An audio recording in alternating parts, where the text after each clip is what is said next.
Bienvenidos a la unidad 10, los métodos de tratamiento de agua. En esta unidad vamos a ver las aguas residuales y sus características. Las aguas residuales son los líquidos y los sólidos que por uno u otro medio se introducen en la alcantarilla y son transportados hasta su disposición final donde reciben tratamiento. No tratarlas genera graves problemas de contaminación y daños a la salud y al medio ambiente. Las aguas residuales domésticas son los líquidos provenientes de las viviendas o residencias, edificios comerciales e institucionales. Las aguas, además residuales municipales, son los residuos líquidos transportados por el alcantarillado público de una ciudad o población y tratados en una planta de tratamiento municipal. En el caso de Cochabamba estamos hablando de la planta de tratamiento Alba Rancho, que es la encargada de recibir las aguas residuales municipales. Las aguas residuales industriales son las aguas residuales provenientes de la descarga de industrias manufactureras. La primera prioridad que demanda una comunidad es el suministro del agua con calidad adecuada y cantidad suficiente. Ya logrado este objetivo, surge la adecuada eliminación de las aguas ya utilizadas que se convierten en potenciales vehículos de muchas enfermedades y trastornos al medio ambiente. Las fuentes de agua, como ríos, acuíferos, lagos o mares, que hemos visto en la anterior unidad, han sido incapaces de absorber y neutralizar esta carga contaminante. Y por ello estas masas de agua han perdido sus condiciones naturales de apariencia física y su capacidad para sustentar una vida acuática adecuada, que responde al equilibrio ecológico. Como resultado, pierden aquellas condiciones mínimas que les son exigidas para su racional y adecuado aprovechamiento como fuentes de abastecimiento de agua, como vías de transporte o fuentes de energía. Características de las aguas residuales. Las sustancias residuales que aparecen formando parte de los líquidos cloacales pueden estar presentes como disueltas, suspendidas o en estado intermedio denominado coloidal. Es decir, todas las aguas que cuando hablamos de los residuos líquidos domiciliarios son generados por los inodoros o por el lavado de las manos o de los utensilios, etc. Generalmente tienen sólidos disueltos en suspensión y son denominados coloidales porque su característica es diferente al agua potable más fluida y más cristalina. Estas sustancias pueden ser de naturaleza mineral u orgánica. Cuando hablamos de mineral, estas sustancias provienen de los minerales que forman parte integral de aguas abastecidas. Cuando hablamos de las sustancias orgánicas, se les comunica propiedades indeseables al líquido residual cuando los microorganismos aparecen, alimentándose sobre materia orgánica muerta. Atacan esos complejos orgánicos a través de una serie de descomposiciones con la aparición de malos olores, además de una apariencia física objetable. Es decir, el líquido resultante tiene diferentes colores, el olor es diferente, se puede observar sólidos en suspensión, etc. Las sustancias minerales y orgánicas suspendidas en estas aguas, arenas, aceites, grasas y sólidos de variada procedencia, interfieren con los sistemas de recolección y transporte de estas aguas que los contienen, además de la apariencia de los sitios de descarga. La materia orgánica se descompone por la acción bacteriana, dando esta descomposición origen a continuos cambios en las características del agua. Entre las sustancias biodegradables presentes en las aguas residuales se encuentran los compuestos nitrogenados, como proteínas, urea, aminoácidos, aminas en un 40%. Después tenemos los no nitrogenados, como grasas y jabones, que están presentes en un 10% en las aguas residuales. Tenemos los carbohidratos, que componen el 50%.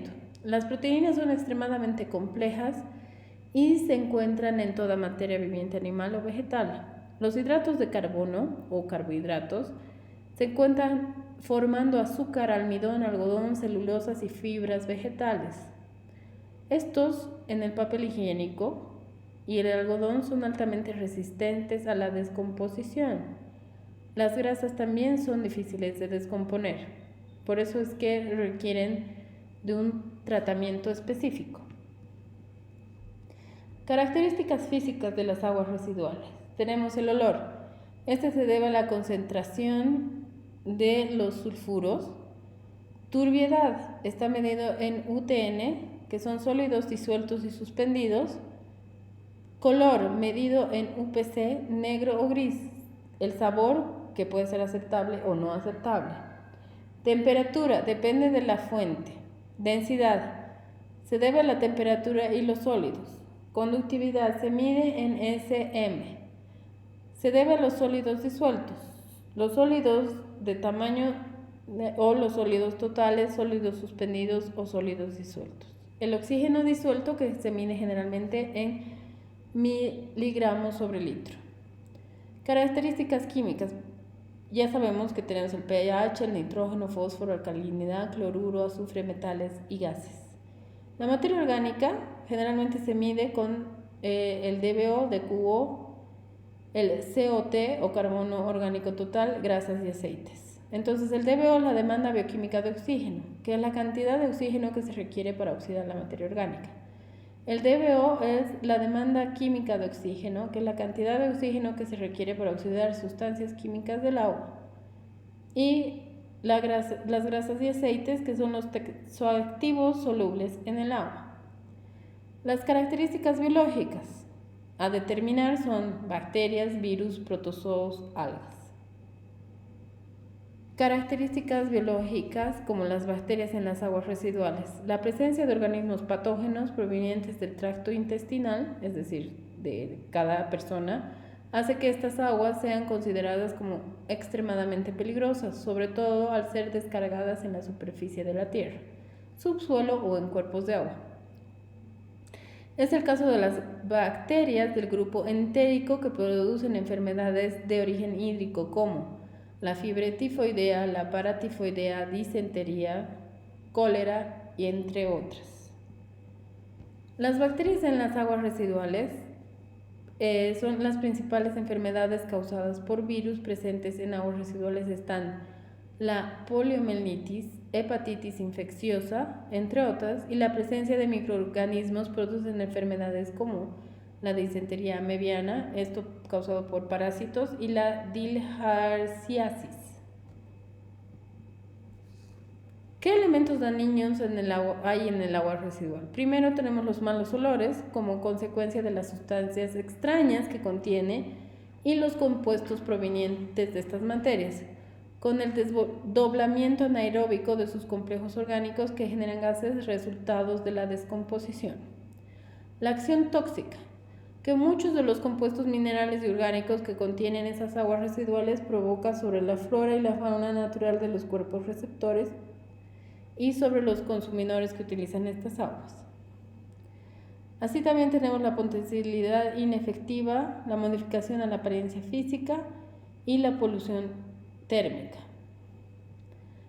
Los tipos de sistemas de tratamientos de agua de residuales generalmente se dan por el tratamiento de aguas residuales, que es una práctica que se lleva realizando desde la antigüedad. Hoy en día es algo fundamental para mantener nuestra calidad de vida. Son muchas las técnicas de tratamiento de aguas residuales y se ha mejorado en el conocimiento y diseño de las mismas a lo largo de los años, al punto de clasificar los sistemas básicamente en 3 tipos de tratamiento. Entonces, estos tipos de tratamiento, estos 3, son tratamiento primario, tratamiento secundario y un tratamiento terciario. El tratamiento primario consiste en la eliminación de sólidos gruesos que resultan en una reducción de la carga contaminante de sus aguas residuales. Dependiendo de la calidad requiere de sus efluentes finales, se puede necesitar un filtro, un sistema de flotación o un sistema de floculación y flotación. Si se descarga agua a un sistema de alcantarillado, un tratamiento primario puede ser suficiente para lograr los requerimientos del efluente final. Es decir, en el tratamiento primario lo que vamos a buscar es eliminar estos sólidos suspendidos que son más gruesos y poco a poco, paulatinamente, con los siguientes tratamientos vamos a eliminar partículas medianas y luego las partículas pequeñas que producen la contaminación. En el tratamiento primario tenemos a la flotación, que es un proceso físico en el que se separa la materia sólida u otros elementos de suspensión. Todo esto gracias a que el aire se disuelve en el agua residual para luego liberar el aire a presión atmosférica en un tanque de flotación. Luego la fuerza de gravedad se ve superada por las fuerzas de rozamiento y empuje y esta causa que se generen pequeñas burbujas de gas, para así finalmente ser arrastradas y removidas del sistema por un dispositivo. Tenemos aquí en la figura, podemos ver, primero entra el sistema de recogida de flotantes, entra a este sistema y sale como un efluente tratado. El agua de alimentación necesita de floculantes y espumantes con un tanque presurizado de mezcla y un compresor de aire. Esto, como ya lo hemos explicado, hace que se generen burbujas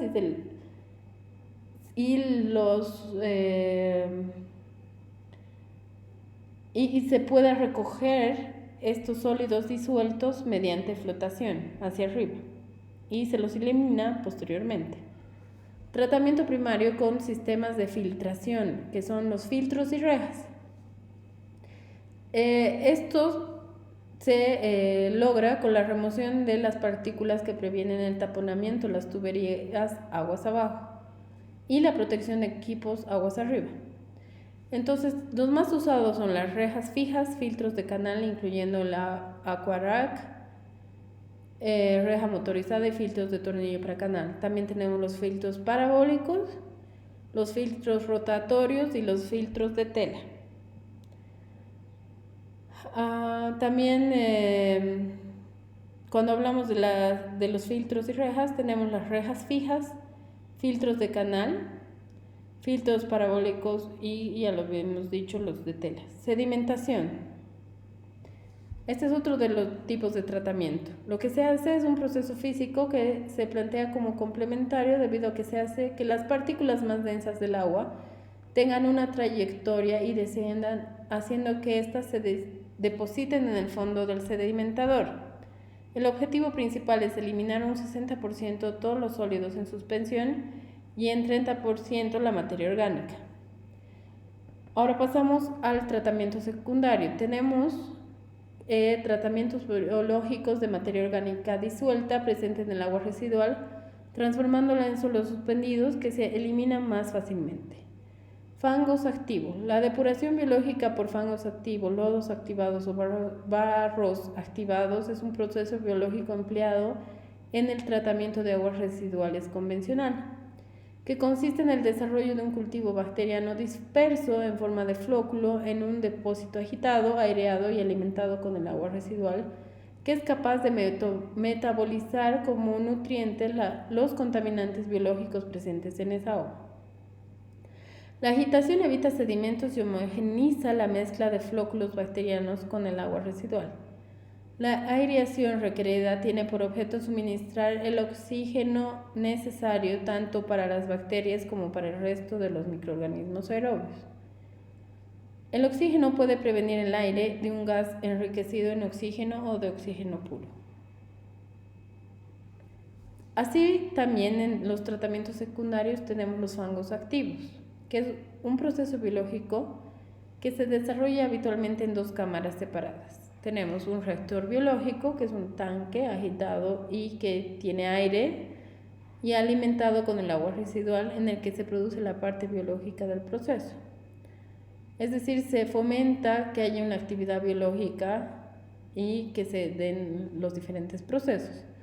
Decantador secundario, que es un tanque en el que se sedimenta el fango producido, que es recirculado a la cabecera del tratamiento y purgado para su eliminación en la cantidad producida en exceso.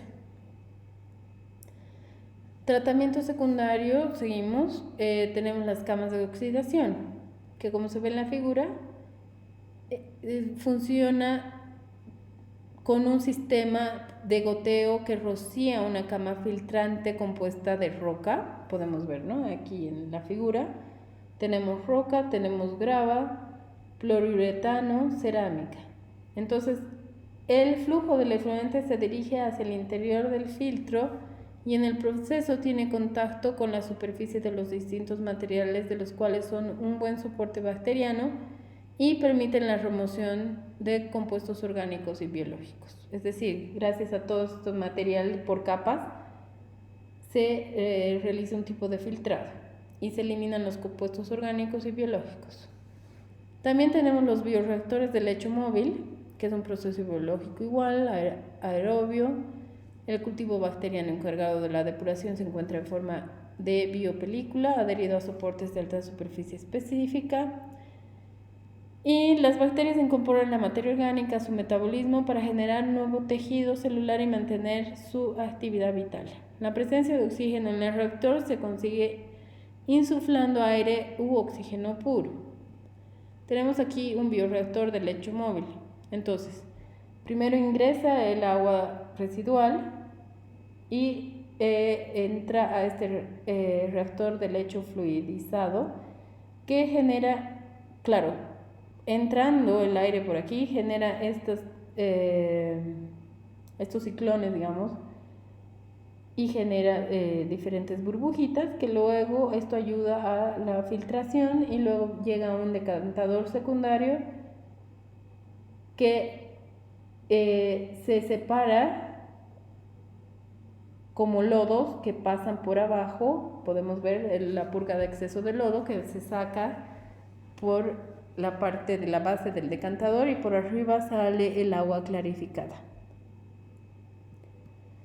Tratamiento terciario. La finalidad de los tratamientos terciarios es eliminar la carga orgánica residual y aquellas otras sustancias contaminantes no eliminadas en el tratamiento secundario, como los nutrientes, fósforo y nitrógeno. Estos procesos son de naturaleza biológica o físico-química, siendo el proceso unitario más empleado el tratamiento físico-químico. Este consta de una coagulación, floculación y una decantación. Intercambio iónico.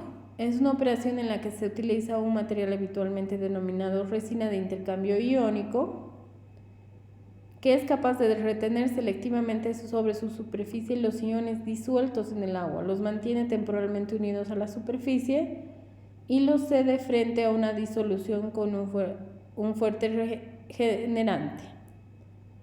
La aplicación habitual de estos sistemas es, por ejemplo, la eliminación de sales cuando se encuentran en bajas concentraciones. Entonces, se utiliza estos tanques donde se requiere el cloruro de sodio o el ácido sulfúrico entre el agua, y esto por un proceso, como hemos dicho antes, de disolución va cediendo y eliminando los amonios y los demás minerales que queremos eliminar. También tenemos la ósmosis inversa. La ósmosis inversa consiste en aplicar a la disolución concentrada una presión superior a la osmótica, produciéndose el paso de disolvente de agua desde la disolución más concentrada a la más diluida hasta alcanzar un nuevo equilibrio. Usando esta técnica se elimina la mayor parte del contenido en sales del agua. Entonces, claro, lo que vamos a hacer es separar mediante esta membrana semipermeable. Vamos a hacer una presión osmótica inversa y vamos a eliminar todas las sales concentradas por arriba, como vemos en la figura.